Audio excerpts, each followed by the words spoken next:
guys, hi, how are you doing? My name is Meme, also known as MemsNaij on my space here. Welcome if you're new, welcome to my channel, welcome to the family. If you've been here for a while, thank you so much for sticking around. So it's 8:30, it's still bright and sunny outside. I don't even understand this weather, but good for my videos. It is getting a bit dark, but it's not too bad. So I'm using the beautiful late sunlight to record this video. I am a bit tired, I've had a long day, but you know what, my video was due yesterday. I was supposed to record this video yesterday, and I let like events just overwhelm me, and I ended up not recording the video. So I said to myself, look, I have to record this video tonight. Today's video is a parent-teacher series video. It's part 2 of the video. My first video I talked about vision, and I was just talking about vision as a parent and as a teacher. But in this video I'm going to be talking about positivity as a parent and as a teacher. So I realized that when I'm in a negative space, just any kind of negative emotion, when I'm in negative space, I find that my reaction, like I snap a lot, I get so frustrated, I have anxiety, I'm not the best version of myself.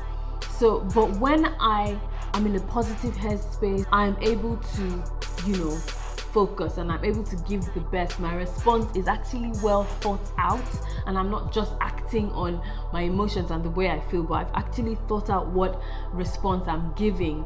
Do you know what, let me give you a clear example.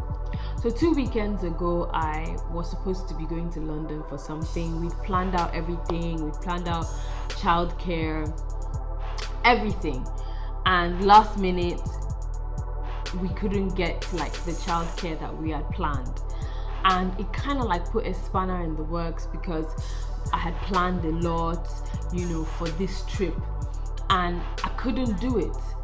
So I got really frustrated. I got so upset.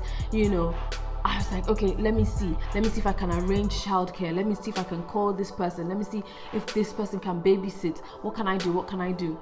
And my son was trying to talk to me. He was trying to get my attention for something, and I'm like, look, just leave me alone. And then I had to calm myself down. I said to him, do you know what? Go upstairs and play. Give me 5 minutes and I'll speak to you. And when he went upstairs, I had to speak to myself. I'm like, look, calm down. The first thing I needed to do was erase London. You're not going to London today. It's not possible. Just cancel it, reschedule. So I breathed in, I breathed out, I ruled London out.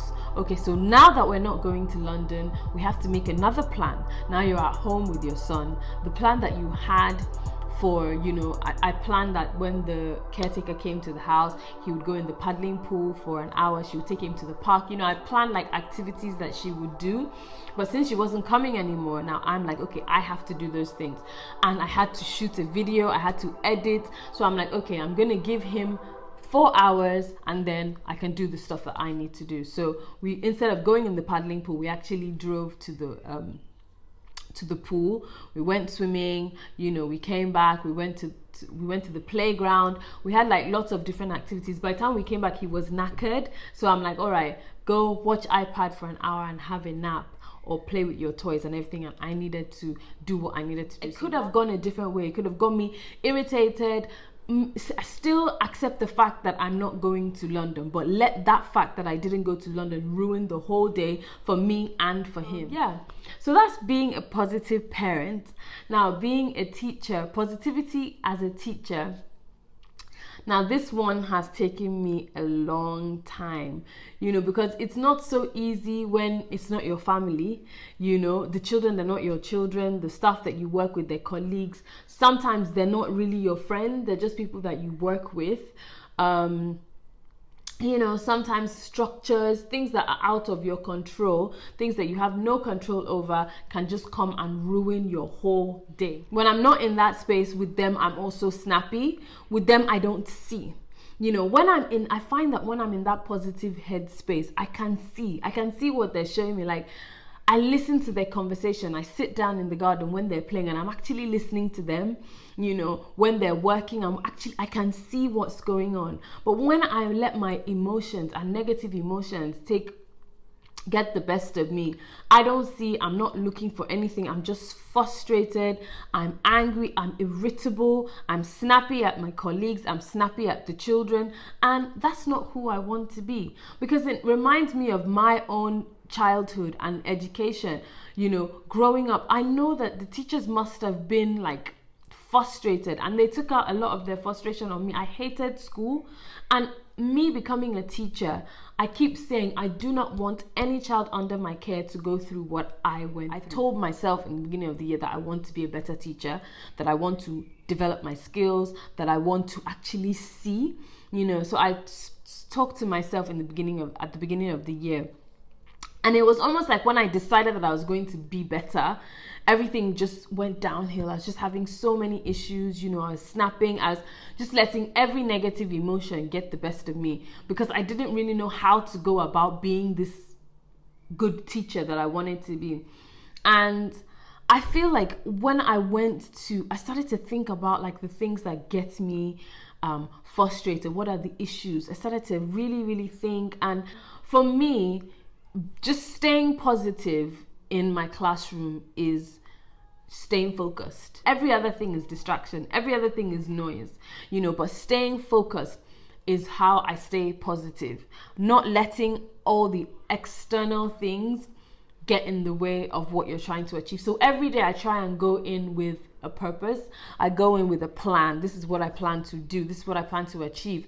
That even at the end of the day, when I don't achieve it, at least because I'm focused, I'm able to see things that I didn't even set out to do that day. I'm able to see them and be like, oh wow, look at what this child was able to achieve.